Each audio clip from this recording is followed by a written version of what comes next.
예, 돈이 되는 투자 칼럼 하나대투 청담금융센터에 박문환 이사 연결해 보겠습니다. 안녕하세요, 박 이사님. 네, 안녕하세요. 예, 반갑습니다. 요즘 이제 투자자들은 미국 쪽보다는 중국 쪽에 많이 관심이 쏠리고 있는 것 같습니다. 오늘 중국 HSBC 제조 PMI 지수도 발표가 되었는데요. 또 하나 시장에서 지표 말고도 관심 있어 하는 게 중국 쪽의 신용 리스크인 것 같습니다. 중국 쪽의 신용 리스크는 어떻게 보고 계시는지요? 이 채권 시장이 생긴 지 얼마 되지 않는 중국 시장에서 기업들이 자금을 조달할 수 있는 방법이 사실 별로 없습니다. 최근에 중국 정부에서 겨우 IPO 시장을 열어놨죠. 하지만 중국의 기업들은 아직도 돈이 없습니다. 오죽하면 구리를 담보로 커머디티 파이낸싱을 하고 또 오죽하면 홍콩향 짝퉁 신용장을 만들었겠습니까? 이 모두 살아남기 위한 편법이었죠. 그 과정에서 그림자 금융에 대한 의존도가 높았던 것도 사실이고요. 게다가 지난 2010년 이후 분기별 신탁 상품 발행 현황을 보면 2012년 4분기와 2013년 1분기에 집중돼 있다는 것을 알 수가 있는데요. 일반적으로 신탁 상품의 만기가 2년 미만이 가장 많았다면 올해 중반까지 도래하는 상품이 많다는 것을 분명 이 경계 요인임에 틀림이 없습니다. 실제로 파이낸셜 타임스의 보도 내용을 보면 올해 만기가 도래하는 신탁 상품 규모가 무려 5조 위안에 이르는 것으로 추정되고 있는데요. 5조 위안이라면 잘 가늠이 안 되시죠? 지난해 중국 GDP가 대략 50조 위안 정도였다면 올해 도래하는 규모가 그의 10분의 1 상당한다는 굉장히 크다라는 규모라는 것을 알 수가 있겠습니다. 하지만 그 5조 위안이 모두 문제를 만들지는 않습니다. 문제하에 속하는 신탁 상품은 소위 컬렉티브 펀드 트러스트의 형태의 신탁 상품인데요. 말 그대로 여러 투자자들의 자금을 모아서 인프라 투자 혹은 부동산, 광산 같은 좀 위험한 곳에 투자하는 것이 바로 이 상품이었습니다. 이 상품이 전체 신탁 자산에서 차지하는 비중은 대략 4분의 1에 불과한 데다가 만기도 올해는 별로 안 돌아옵니다. 내년에 주로 집중돼 있기 때문에 올해 직접적인 위험 요인은 아닌 것이죠. 그 외에는 주로 부자들이 보유하고 있어서 시스템 위기로 빠질 위험도 크지 않고 또 신용 위험에 대한 보강도 잘 되어 있는 싱글 펀드 트러스트의 형태가 대략 70%를 차지하고 있습니다.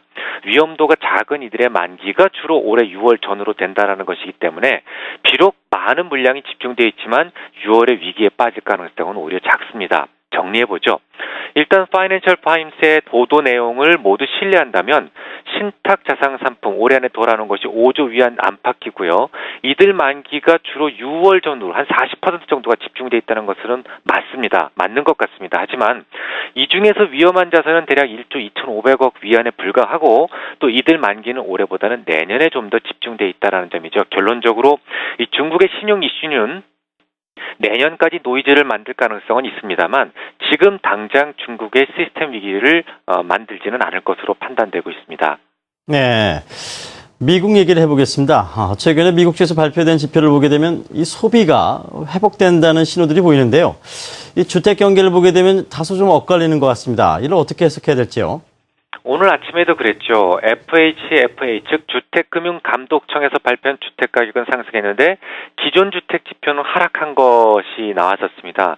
근데 일단 주택 지표라고 하는 것은요. 거래량 지표, 가격 지표 그리고 심리 지표 이 세 가지로 나누게 되는데 오늘 발표된 FHFA 그러니까 주택금융감독청의 가격 지표는 요건 가격에 관련된 지표입니다. 그리고 기존 주택 지표는 거래량 지표죠. 서로 기준이 달랐습니다. 그럼 지금 중요한 지표는 뭘까요? 거래량은 중요하지 않습니다. 가격이 중요하죠.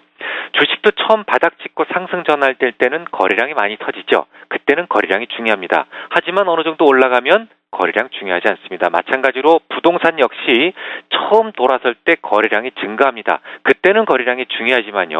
일정한 상승 이후에는 거래량이 줄어들게 되기 때문에 거래량 지표는 지금은 중요한 지표는 아닙니다. 즉 주택 거래량이 줄었다라는 것을 지금 악재로 해석해서는 안 됩니다. 특히 이 부동산이라는 것은 참 독특한 특징을 가지고 있는데요.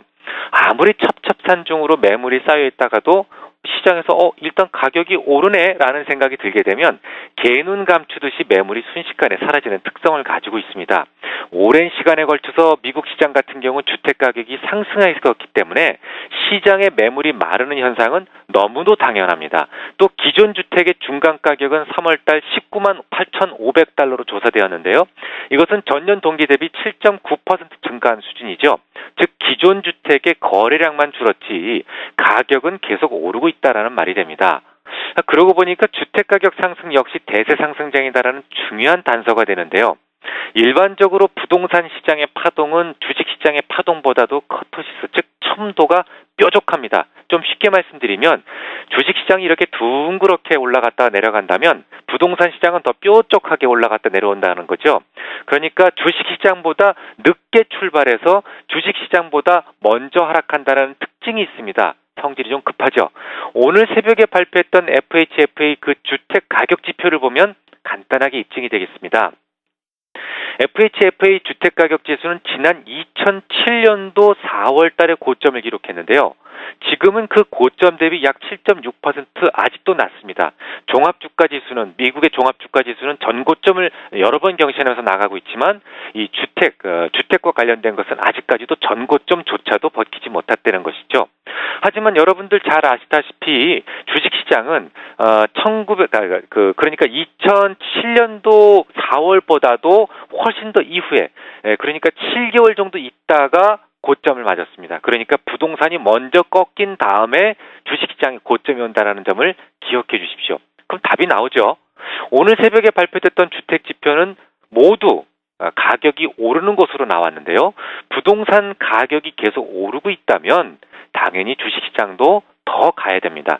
주식시장에 대한 고점 논쟁은 부동산 시장이 완전히 꺾인 이후에 해도 늦지 않습니다. 예, 알겠습니다. 잘 들었습니다.